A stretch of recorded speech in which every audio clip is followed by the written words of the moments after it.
امیدوارم بخش هنری برنامه همراه با خانم شیرزاد، مربی بسیار هنرمند و قابل و شایسته که یه آموزش دیگه برای ما و شما در نظر گرفتن که خودشون میگن. خانم شیرزاد سلام علیکم، خیلی خوش آمدید. اجازه بدید خانم خرمایی اول سلام کنم به شما و سلام کنم به بینندگان عزیز. این روزای بارونی روزای قشنگی، امیدوارم که همه خوشحال شده باشن از این بارندگی و هوای لطیفی که هست. از سری برنامه‌های هنری و بافتنی که دیگه مخصوص این فصل هست در خدمت عزیزان هستم. میخوام کلاه آموزش بدم. خیلی خوب. کدوم کلاه؟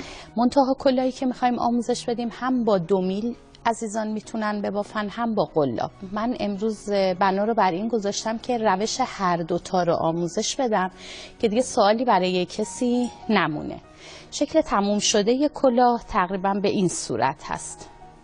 کلاه نقاشی بهش میگن، کلاهایی که کلاه فرانسوی بهش میگن، حالا اسمای مختلف داره، ولی شکلش نهایتا در آخر به این صورت در میاد. پشتشو چون ندوختم که ببینن. بله نه این باید دوخته بشه، به خاطر همین میخوام اول شکل کامل شدهش رو ببینم بعد بگم که به چه صورتی باید کار انجام بدم. خب من اینو روی یه کاغذ اول کشیدم. کاری به بالا تنمون نداشته باشید چون این یک کاریه برای تکلیف هفته آینده عزیزان. امروز این 2 تا کلاه رو میخوام آموزش بدم. ببینید این کلاهی هستش که ما با 2 میل میخوایم کار کنیم و این کاری هستش که ما با قلاب کار میکنیم. یعنی شما وقتی با قلاب کار میکنین این پایه هایی که در میاد و به اصطلاح یه ردیف زیر و یه ردیف رو میشه توی قلاب بافی به صورت اوریب میشه، یه قسمتش به صورت اوریب میشه. ولی وقتی با میل شروع به بافت میکنین این تیکه هایی که جدا میشه صاف صاف جدا میشه. خواستم که شکل نهاییش رو هم عزیزان اینجا ببینن. خب خیلی هم عالی. برای شروع کارمون هفته قبل عرض کردم خدمت عزیزان که ما راهنمامون نخیه که کارو باهاش شروع میکنیم. یعنی از هر متری هم که میخوان استفاده بکنن اول راهنمای نخ رو داشته باشن و بعد اینو روی متر بذارن. حالا اگر میخوان اینجوری براشون راحت تره، ولی معمولا از همون نخ استفاده کنن راحت تره. حالا اگر دوربین کامل منو بگیره، ما برای اندازه‌گیری این کلاه دقیقاً نخ رو، ببخشید که روی خودم این کار رو انجام میدم، دقیقاً از قسمت مرکزی سر تا قسمت پیشونی، این میشه خط راهنمای ما. پس از قسمت مرکزی سرمون به سمت پیشونی این میشه خط راهنمامون یا اون دایره‌ای که ما کامل میخوایم این رو روش کار بکنیم. این خط راهنما رو داشته باشن، اندازه همین سر بندازن. چیزی بیشتر از این نیست اندازه گیری. بعد از اینکه سر انداختن به این صورت، حالا کارمون رو سر انداختیم، میایم تقسیم بندی میکنیم. اگر میخوایم این دایره خیلی زود خودش رو نشون بده، هر تعدادی که داشتن تقسیم بر 2 میکنن. اگر نمیخوایم پرچین تر باشه، مثلا ما برای بچه ها اطراف این رو خیلی چیندار درست میکنیم.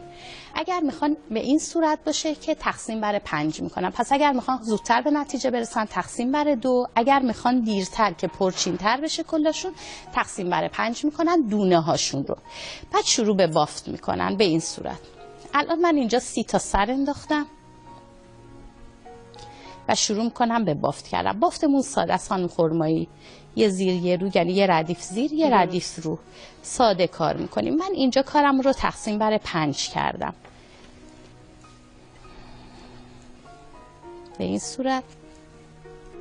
میبافن تا انتها، ردیف کاریشون رو تا انتهای کار میبافن.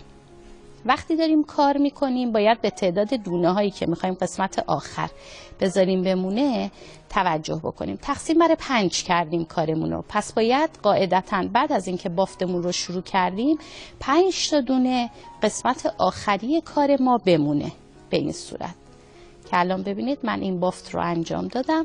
یه بافت ساده بود. 5 تا دونه آخر کار من نگه داشتم چون تقسیم بر 5 شده بود. اگه تقسیم بر 2 بود باید 2 تا آخر کار میموند. 5 تا آخر کار دونه ما مونده. اینو نمی بافیم، دوباره برمیگردیم و همون دونه هایی رو که بافته بودیم شروع به کار میکنیم. دوباره این رج رو برمیگردیم تا انتها به این صورت.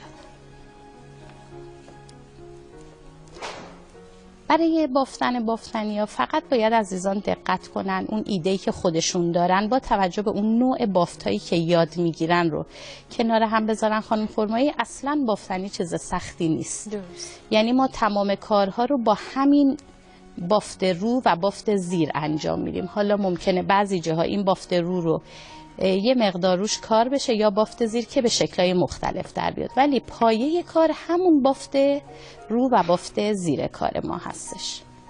خب ما این ردیف رو تا آخر رفتیم و این رو بافتیم. حالا این ردیف وقتی میخوایم شروع بکنیم، سری قبل 5 تا گذاشته بودیم مونده بود، حالا 10 تا باید بذاریم بمونه. 10 تا گذاشتیم، برمیگردیم میریم این دفعه 15 تا میذاریم میمونه. همین کار رو انقدر انجام میدیم تا به 5 تا دونه آخری برسه. به 5 تا دونه آخری که رسید ما یه ردیف کامل این رو میبافیم که به این صورت در میاد. ببینید بافتتون رو خودتون وقتی نگاه کنید میبینید که یه حالت اوریب پیدا کرده.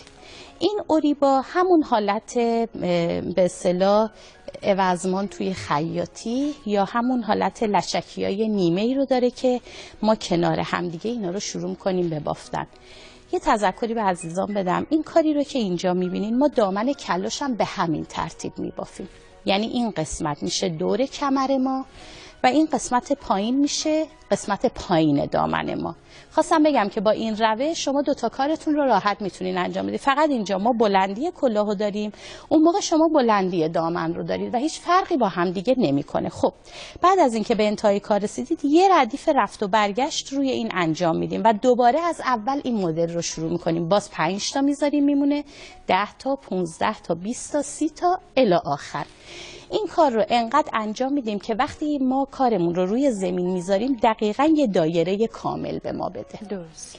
قسمت مرکزی کار ما به این صورت جمع میشه که بعد یه دگمه‌ای برای تزیین روش میذاریم و قسمت پشت کار ما شروع به دوخت میکنیم این رو که حالا من با قلاب این رو براتون میگیرم اگر وقت داشته باشیم که من این یه نمونه رو تموم کنم که برای دست شما درد نکنه. الان فقط دوختش مونده دیگه. آره فقط دوختش مونده خانم خرمایی. خیلی کلاه ساده‌ایه، خیلی ساده است.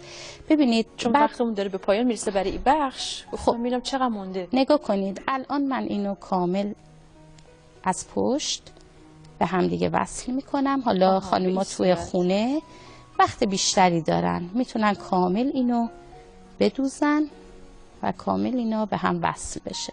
خیلی هم خب بعد از اینکه کارشون رو تموم کردن حالا قسمت پایین کار رو دور تا دور توی میل میگیرن و شروع میکنن برای بافت ساده برای نقاب کارشون. حالا این نقاب کار دیگه بستگی به خودشون داره، 10 سانت میخوان، 15 سانت میخوان بلندتر باشه این نقاب یا کوتاه‌تر باشه. اگه فکر میکنی نیاز به توضیحات بیشتر داره که بزنیش برای بخش. من فکر میکنم این دیگه تموم شده. ببینید این دیگه نهایتا شکلش به این صورت در میاد. حالا من این یه مدل بود با 2 میل، به امید خدا توی بخش دیگه من با قلابش بهتون آموزش میدم.